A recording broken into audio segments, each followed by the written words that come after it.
Hey everybody, I'm Justin Bohn. And I'm Mike Val. And this is the Bohn and Zano Zone, where we are always on the lanes, off the charts, and on the mic.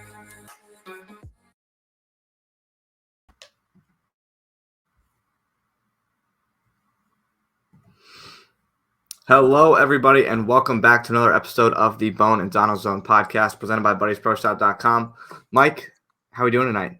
Hi, pal. Welcome back. Another fun week. Welcome back. Another fun week. History in the making this past week on the Professional Bowlers Tour. Yes. A lot of interesting topics on the PBA Tour this week. I don't even know where to start. There's a lot to discuss. Yes. So before we get into any of that, be sure and go check out BuddiesProShop.com, where you can get all of your favorite bowling needs. Use coupon code ZONE5OFF, save 5% off your next order. And that's about all I got. So do you want to do what's up in Wichita? Do we have anything up in Wichita this week? What do we have up in Wichita? I know what we can talk about. What's up in Wichita? Had Dr. Dean this weekend. Dr. Dean is a genius, by the way. Dr. Dean. My first experience with Dr. Dean, the professional sports psychologist. It was pretty interesting.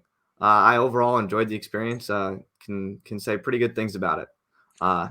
It was pretty enjoyable to go through and see what he does and how he does it. 6-hour session turned into 8 hours. We were there until 12:30. And it probably felt like you were there for an hour, right? Oh yeah, it was nuts. It was pretty nuts. That is pretty cool. Yeah, so it was a really neat experience. And I was glad I was able to be a part of that. And I'll tell you what. So I'll give you a what's up in Jersey, since we can recap really quick. We had the Monmouth County Masters this weekend, as we kind of talked about last week, and not a lot of people really know the local guys here, but for those who do, for the local guys that do watch us, we do have a new champion finally. No more John Fury. John Fury has been dethroned. Dethroned is the right word. Yeah, and let me just tell you this. So the format for the tournament's 5 games, cut to the top 15 plus the defending champion, which is John. So John has the right to bowl qualifying, and if he betters his seed, he would be seeded 9th. So if he bowls better than 9th, he's seeded wherever he is based on qualifying. So the cut score, I had a tie at plus 27 for 5. Okay. John was 212 over for 5. Good bowling, John. And we were bowling on a John Janowitz special. So It was not the house pattern. This was a JJ special. And he led by like 50, didn't he? He led by about 50. Lou Gaudio, another regional player from this area, he was, I believe he was 168 over. I don't have it in front of me. I think it was 168 or 170. He was right around there. But Lou was second. So a lot of competition. And the winner, the new reigning Monmouth County Masters champion, and you know this guy. I do. Is one Rusty Thompson. Not a slouch either. Rusty's a pretty solid player. Pretty good player. So yeah, Rusty's a good player. So that's what's up in Jersey. Yeah, and to add to what's up in Wichita, sectionals is not this coming weekend, is next weekend. We are bowling in Dallas to try and qualify for nationals. And then we have the PBA Collegiate Shootout. Top 4 teams and rankings after the Hoosier were invited to compete in a special televised collegiate event up in Wisconsin right around the time of the World Series. So that's nice. That's gonna be pretty cool. Now, pretty fun to experience. Is that the week that I have a special co-host with me? Yes. So since I will be unavailable to do the show that week due to a practice session, I will be replaced. I've gone into the bullpen to get a replacement. Yeah, and I'll have to teach somebody how to do all the technical stuff because you're going to teach me that. Yeah. Well, you're going to teach me that. So, I mean, we could have went with. I mean, there's multiple people we could have went with. Oh yeah. Well, I mean, we could have called Stewie. We could have called Matt McNeil. We could have called anybody. Another what's up in Wichita. Matt McNeil's in town this week. Yes, Matt is in town this week. I know that for a fact. Got to learn some pretty interesting things from Matt. It blows my mind how much of a, I don't want to say nerd, but how much of his research and his data he does and has. It's pretty cool. I think it's safe. We're friendly enough. I think the three of us, we're allowed to call him a bowling nerd. We're all bowling nerds. Yeah, exactly. But he really knows his stuff. Yeah. So anyway, go So ahead. anyway, so we could have went to Matt. We could have went to Stewie Williams. We could have went to the Fef. We could have went to a lot of people. And I think anybody would love to fill in for you for 1 week. But it is our show, and we've made the best decision possible for the replacement. Have we confirmed this with the co-host? No, but he's not going to say no. He's Okay. not going to say no. Okay. And I know he was flying to Iowa last night. Yes. So So our co-host is Brandon. Yes, Brandon Bohn is going to be the co-host. So Okay. Replacing me, I'm fired from my job. yeah, so I went into the Bohn bullpen to get a replacement. So Brandon has a little bit of a different personality than Justin does. Yeah, so you guys will talk bowling, whatever's going on. God only knows what's You going guys to are come just out going of to him. basically shoot the shit. Yeah, God only knows what's going to come out of his mouth for a half an hour to an hour. Yeah, we'll make sure that the censor button is available. It's available. Yeah, we want that available at all times. Yeah. So that's what's happening with us. So why don't we touch on what happened at Riviera in Akron, Ohio this past week? Yeah, Don Barrett wins the Tournament of Champions, becomes the 8th player ever to win the Triple Crown. And the first foreign-born player to win the Triple Crown. The first European to win the Triple Crown. Yes, Belmo. I'm sorry. Yes, first European. Belmo Yep, does. I apologize. Yep, correct. Yes, Stewie had read it the wrong way. I had seen that comment. Yes. Yeah. We forget about Belmo. Yeah, because he's on a whole nother level. He's won the Triple Crown like twice now. Yeah, he's done it. He has a super slam. Yeah. Well, why don't we start from the beginning of the week? Okay. Where do you want to start? Well, I guess one of the big topics of conversation was the way they played in Riviera. And we kind of talked about it last week, but there weren't a lot of happy guys that bowled this week. Yeah. Or last week, I should say. A lot of the Portsiders were not very happy. The lefties. Yeah. I know Simonelli was very vocal about a lot of things. We go to Jason Couch. He was very vocal about a lot of things. It was just very hard to see these guys in that tournament just lay an egg, basically. Right. They were basically shut out. The only lefty that made the finals was Butters. I don't even know where Jacob finished. I don't even know he was 16th or 17th, I think. So it was like middle of the top 24. Yeah. But getting to the show was, how about this? Surprisingly, no Belmo on the show for a major. That's unheard of. Yeah, I know. Mind-boggling. And no Simonson. Yeah. No Troop. No Tackett. Sean Rash made his 3rd TSC show in a row. And 3 years in a row at the TSC, losing his first match on TV. Yeah. And he was his 3rd show in a row. He made the show at the Open. No, he didn't. No. No. No. Yep, you're right. Made the show with the Players. That's right. That's the one I'm thinking of. I'm sorry. Yeah. So our finalists, we had TJ, Tommy Jones, Sean Maldonado. Let's talk about that first match. Holy crap. I mean, what? That was like I don't want it, you take it, back and forth about 5 times in the last 3 frames. They just threw the ball back and forth to each other. Exactly what you said. Oh my God. I mean, go to the roll-off. Go to a roll-off. So in the 9th, Sean Maldonado gets up almost 7 10s. Yes. 7 falls late, misses a 10-pin. Tommy gets up and needs like 3 in a row to shut out Sean. Were you surprised? Were you surprised TJ was throwing urethane instead of trying to throw resin? No, I think it showed that it was beneficial to have on the fresh. Yeah. And then once the back end's got a little bit of oil down lane, it was much easier to score. That's what I saw. Tommy gets up in 7 pins first shot in the 10th. Makes the spare. He still forces Sean to show up first one. Misses a 7-pin. Yeah. So we're talking 2 missed single pins and 3 shots from some of the best players in the world. Yeah. Sean Maldonado gets up, needs a mark to win. 2-4-10. Gets the 2. They tie. Going to roll off. Tommy Jones, pretty good when he needs it. He is.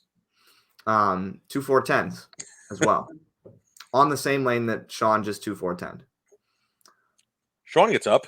Sean gets up, talked to his ball reps, seemed to make a move that he was pretty convinced by. 2 10s. Winner. That was a good one. I've never seen anything like that one before. No, that was a pretty interesting finish. I think watching the show, I think Tommy got caught off guard by something by the commentators. It seemed like he looked over and gave a pretty long stare. And I think Randy apologized for it. I didn't catch that. Yeah. I don't know if it was something super noticeable, but that's kind of what I saw. Okay. It looked like off of his hand. He didn't really look like down at his hand or anything or at the lane. Like what was that? It looked like he looked over to his right to something off camera. I didn't catch that. Good observation, buddy. Hey, thank you. How about, and then we go to the next match, and instantly they had Maldonado into a new ball. Yeah, I think he had to. Absolutely. 100%. 100% had to. Yeah. Goes to reactive, beats Sean Rash. Sean actually looked pretty good the first 3-4 frames of that match. He had a triple to start the match. Yes. And then his little high school fans were all Team Rash. Yeah, lost. By the way, if that's not trying to save face for his incident a month ago, try and make him look like the hero. I think that each one had a school, right? There were a handful of players that had high schools with shirts with their pro name. Yeah. There were a handful of those guys. So I think Sean was just the only guy that made the show that had that support group. Yeah. So Rash takes the loss. Rash finishes fourth. Yep. Next comes in Dom Barrett. In comes Dominic. I'll tell you what, his ball reaction was stupid. Was unreal. Yeah. Unreal. He had the noodles. He had the absolute noodle in the in the semifinal match. My God. Oh my God. That was like 2012 Dom Barrett, 2013 Dom Barrett. Yeah. Absolutely runs over Sean Maldonado. Yeah, Sean had no chance on that one. In comes the Shark.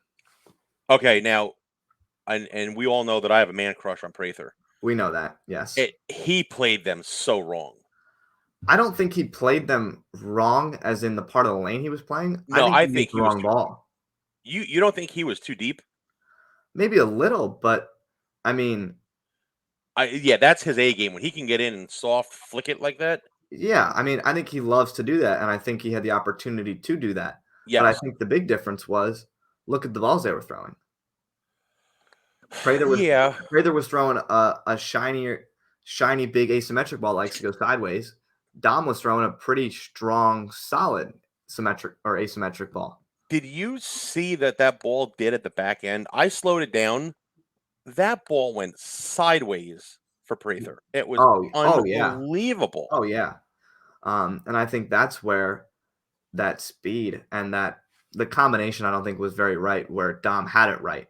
Yeah, and then Prather just stone 9 like on command base. His angles were so strong. Yeah. His wrap was going to be a stone 9, not a ring 10. It was going to be a stone 9. Right, because he was creating so much angle going into the pocket. Oh my God, he created a ton. Now let me ask you this. Go ahead. So I'm watching the show and fan of our show texts me. Okay. From Simi Valley, California. Robert Smith? Robert Smith. Okay. So Robert's texting me and he says, I'm going to read it to you because I don't want to give fake news out. I'm going to read you what Robert Smith texts me. Okay. So Robert goes, was it me or was Prather frying and missed the 2-8 in the 9th without knowing the score? I think so. I'd agree with Robert on that one, 100%. Because if Prather gets up in the 9th, he makes a spare. He sort of forces Dom to mark. Yeah, I really think that was the wrong move in that moment. That was actually going to be my next point of where I went when he left the 2-8. I think that he thought it was much further off than it was. Even when you force somebody to mark or even get 8 or 9, it doesn't always happen. No, I mean, what happened to Tommy a couple years ago? at the TSC. Needed a mark in the 10th, and EJ thought he was shut out. Happened to Mika too in the U.S. Open. Needed a make the 10 pin to win the U.S. Open. Yeah, So spare flag, 9 miss, loser. A mark is not given on tour or any kind of scenario on the lanes, but No, I definitely think that was Prather just frying out, and you could see it on his face. Like, are you? I mean, Still, it would are have you been one serious? thing if he hooked at it, but I mean, when he picked up that urethane ball, he picked it up way too quick, and Yeah, I don't know. I think his emotions got the best of him on that one. Yeah, I think he mentally shut himself out in that ninth Yeah, frame, halfway through the ninth frame. that's I did. very unlike Prather too. Yeah, it really caught me off guard. I was like, wow, I cannot believe he just did that. Yeah, Because I mean, he and wasn't completely shut out. It wasn't in his favor, but he wasn't no, completely shut out. and you know what? That goes back to what happened to Matt when he bowled Rash a couple weeks ago. Exactly. It's the same thing. It happens. Right. Very, very unlike Prather, but awesome for Barrett. Yeah, I thought it was super cool to see him on the phone with his wife. I was going to bring that up to you. I thought that was really cool. That was really neat. Did they say he was on the phone during the matches too? He was texting. I don't know if he was physically on FaceTime. I did see him. They did show him when he was sitting in the chair and he was on his phone texting, and I was like, "Huh, that's weird." Interesting. Yeah, because I don't think nobody really does that. That's what I was going to ask you. Do they frown upon that? Is that allowed during the show? I know that there was a time where they did allow it. Okay. I don't know if they've gone away from it. I haven't seen it in a decent amount of time on a show. Do So, you like the rule if that is the case, where a bowler could be on their phone during the telecast? well, the one guy that I know that did it was Prather in 2018 when he made the Roth Holman show. Really? Yeah, he was on his phone. A part of his post shot pre shot routine was to do whatever on his phone. Helped keep him mentally in there. Interesting. Whatever he was doing. And he felt that he should be allowed to do that. So I don't know if the rule changed for that one event, if he was just allowed to do it. I don't know the particulars. I think it shows we're all human, to be honest. It does. I don't know anybody that really. I shouldn't say that. A lot of people, or some people, like to use their phone in between shots. Yeah. I think that's a fair statement to make. We all know players that use their phone in between shots. Yeah, you track they have those apps where you can track your score or whatnot, track your frames. Whatever you're doing, texting someone, giving them updates, texting a coach, texting a ball rep, texting your wife, whatever. We've all seen it. But I did hear that she wasn't allowed to get the show, like it wasn't airing where she was. Okay. So that was how she watched it. Was either updates from Dom or being on FaceTime when he won. Okay. I thought it was the coolest thing ever. Yeah, that was pretty neat. I thought it was really cool. And the other thing, I didn't know he had a chance for the Triple Crown. I didn't know that either. And I don't think a lot of people did, to be honest, because his first major came in 2013. Yeah. His second one came in 2018. Now we're in 2022. Yeah. Lots changed since 2013 or even 2018. Do you know 5 of his 8 titles before that event were won overseas?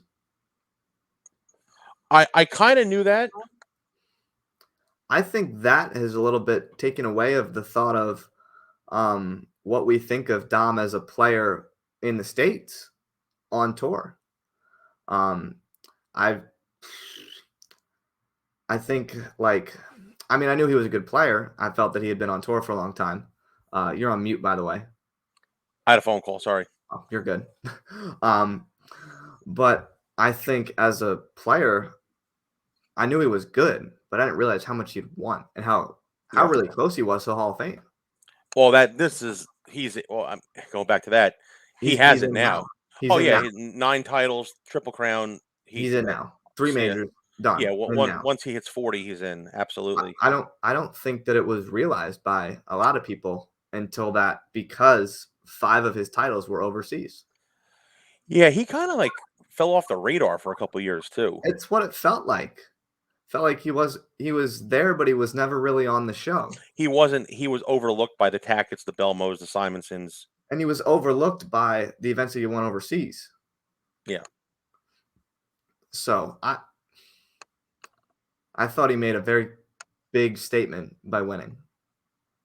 Yeah, and it was good, and it was nice that it was somebody else that wasn't the norm. Yeah, Like I that thought it was core cool group too. of guys. You know that it wasn't. It was a different. None of the superstars. I'm not saying these guys aren't superstars, but you know what I mean. Like the real big names weren't on the show. Right. Troop, Yeah. Simonson, Belmo, Tackett. It was 5 different guys. Yeah. I think Dom's just a really good human, and it was really cool Yeah. to see him have success again on tour. Yes, I agree. I thought it was just really, really cool. It was a very good thing for it was very good, and I bad on me. I'm normally good on this nostalgia, like history stuff. Like I said, I had no clue Barrett would win the Triple Crown. No Yeah. clue. I think his the way he's perceived as a player on tour jumped a crazy amount because so many people had forgotten of what he did just because of time passing. Yeah, like it was almost like they wrote him off. Like he had like he resurrected himself this past week. Yeah. I thought it was really cool. And he throws it so well. Oh my yeah. god. Oh my god. Yeah. So Go ahead. Here's one. Let's have a little fun here, okay? So Barrett was on FaceTime, social media, text, whatever he was doing during the match, right? Yep. So who do you think would have been the player? And like I know Stewie's big on social media, Brad and Kyle, all those guys, Tangs, you know. So rewind the clock to when Dad bowled on tour. Okay. Those guys. Yeah. If social media was as heavy as it is now back then, what guy do you think from Dad's era would have been the big social media king on tour? Who do you think? You know, it's hard to answer. I have someone in mind, but Okay. it's hard to answer because I interact with these guys that don't use social media. Correct. I think Walter Ray would have been a good one. Walter's very active right now on social media. He is. Correct. I mean, I look at Belmo and Walter Ray in 2 different eras as the best players in their eras. Yeah. And I think Belmo's pretty active on social media because of that. It helps it anyway. I think Pete would have been. Okay. Because he's not afraid to voice his opinion. If that kind of makes sense. We know that he's not afraid to do that. No, not at all. So I think he would have been. Yeah, really hard to answer that question because I know all the guys on a more personal level that just don't use it because they don't know how to.